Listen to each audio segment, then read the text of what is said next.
ব্যথা, কোমর ব্যথা, ঘাড় ব্যথা, পিঠ ব্যথা, হাত পা ব্যথা, শুধু ব্যথা আর ব্যথা নাকি? কত বছর? 15 বছর হইব। 15 বছর যাবত ব্যথা। ডাক্তার দেখাইছেন কই কই? কোথায়? ঢাকা ঢুকা দেখাইছেন? আচ্ছা, ঢাকা 5-6টা হাসপাতালে দেখেছি। দেখানোর পরে উনি শুনছে অন্য রুগীর কাছে যে এখানে রুগী ভালো হয়ে যায় নাকি? কার কাছে? গরিবপুরের জসিম মোল্লার কাছে। জসিম মোল্লার কাছে শুনছে, চেয়ারম্যান জসিম মোল্লা বলছে যে তুই কুমিল্লা গেলে ভালো হয়ে যাবে। আমি ভালো হয়ে গেছি নাকি? এই কারণে তারা মায়ের পুত দুজনে চলে যাইছে আজকে। পুঁতে আসার কথা, পুঁতে আইতে মারে লয়ে আইছে যে মা তুমিও চলো, তোমার চিকিৎসা করবো নাকি? আমরা ওনার চিকিৎসা শুরু করবো একটু পরে। আমরা আজকেই ওনার প্রথম সেশন চিকিৎসা দিই।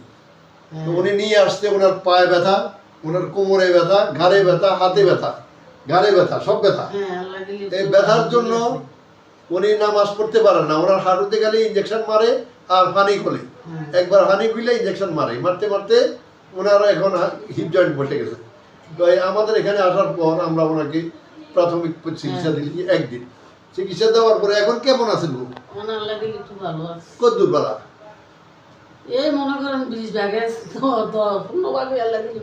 ভাগের 15 ভাগ বালা। ওরে বাবা, অনেক। তো 75% ভালো কইছে উনি। ভালো এত ভালো না। একটা বয়স্ক মানুষকে এইটুকু ভালো রাখতে পারলে আমরা সবসময় খুশি। আমরা বেশি ভালো রাখতে চাই না। খুশি তো? খোদা হাফেজ।